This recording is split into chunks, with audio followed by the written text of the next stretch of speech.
Whether she gets her own Halloween special or a full Disney Plus series, the big question is, how will the MCU actually explore Elsa Bloodstone's backstory? And what's next for her? Could we see her pop up in something like Blade, or even bigger stuff like Avengers Doomsday or Secret Wars? Well, it turns out Elsa is actually tied to two of the biggest moves coming up in the MCU, and that's straight from the original comics. So stick around until the end of the video because we're breaking it all down right now. Let's jump in. Elsa Bloodstone may have only been the deuteragonist in Werewolf by Night, but she left a strong enough impression that fans are already talking about what's next for her. Whether it's a standalone Halloween special or a full Disney Plus series, it really feels like there's plenty of room to dive deeper into Elsa's story. That kind of project could give us a real look at her upbringing, especially the mysterious and twisted family dynamics. Imagine getting to meet her father, Ulysses Bloodstone, in live action, or even bringing back Harriet Sansom Harris as the chilling Verussa, her stepmother. It wouldn't just be about her past, though. A solo Elsa Bloodstone project could easily follow her monster hunting adventures after the events of Werewolf by Night. She could be tracking down terrifying creatures like the Wendigo, or even bumping into other supernatural beings like Vampire by Night, Manphibian, or Frankenstein's monster. While Werewolf by Night leaned into that classic black and white horror style, Elsa's own series or special could go for something a bit more modern, using techniques inspired by today's horror films but keeping the creepy vibe strong. One of the most obvious next steps for Elsa, though, would be to show up in Blade. The idea of pairing a monster hunter like Elsa with a vampire slayer like Blade makes a lot of sense. It opens up cool possibilities too. Maybe she helps him take down an ancient vampire like Dracula or a more grounded villain like Deacon Frost.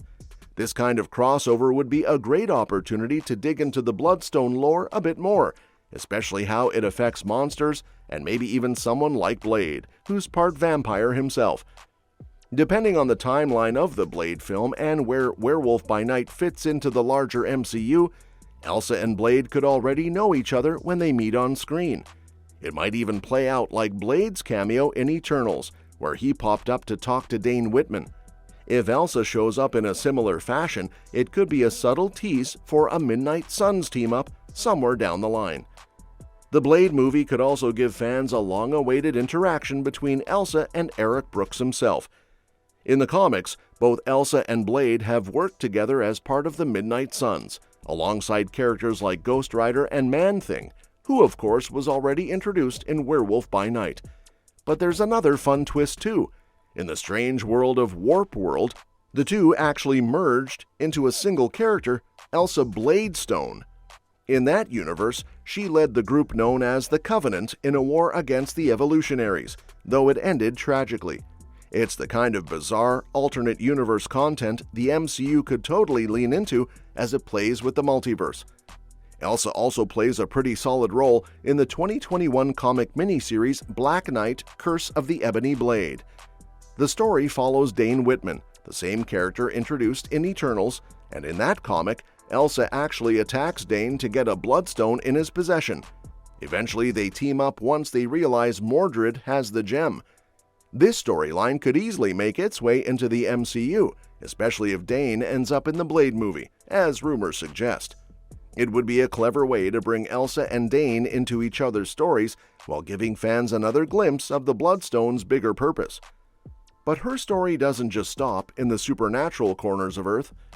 During the 2015 Secret Wars event, Elsa ends up on Battleworld, a patchwork planet created by Doctor Doom from the remains of various destroyed realities.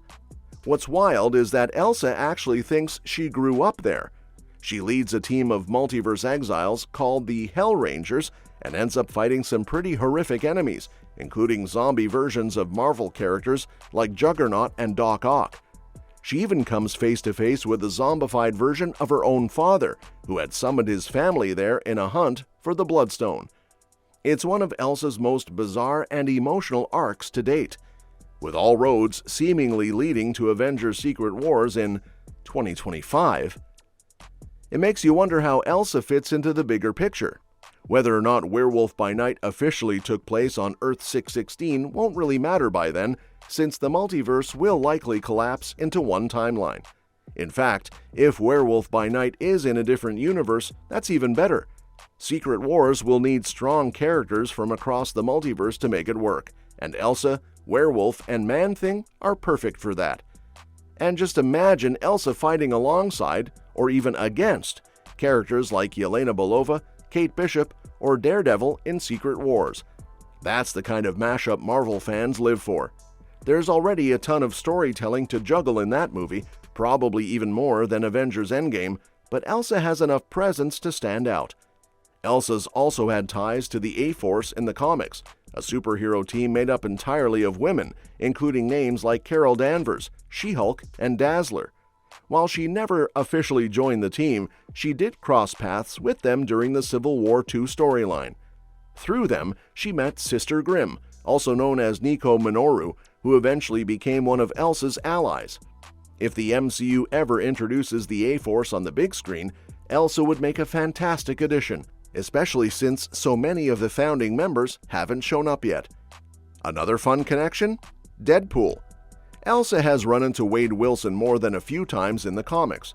In one instance, he broke into Bloodstone Manor to steal her Bloodstone choker, only to be caught by Elsa.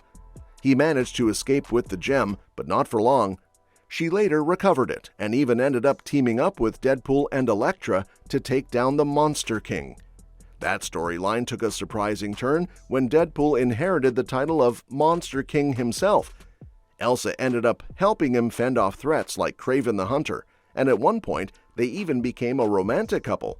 Yup, Elsa and Deadpool had a thing, which is just wild and weird enough to work in the MCU, especially with Deadpool 3 right around the corner. All of this just shows how versatile Elsa Bloodstone really is. She fits perfectly in monster hunting stories, can jump into mystical and horror-based plots, and doesn't feel out of place next to street-level heroes or cosmic-level threats. Whether she ends up fighting zombies in the multiverse or chasing vampires with Blade, there are a bunch of ways Marvel can use her moving forward. Even though nothing's been confirmed just yet, her future in the MCU looks pretty promising. There's already fan support behind her, she's got comic book credibility, and she brings something totally unique to the table. The fact that she can show up in horror, action, or even comedic team-ups gives Marvel a lot to play with. And who knows, maybe she'll end up leading her own team or anchoring a Midnight Suns lineup in the near future.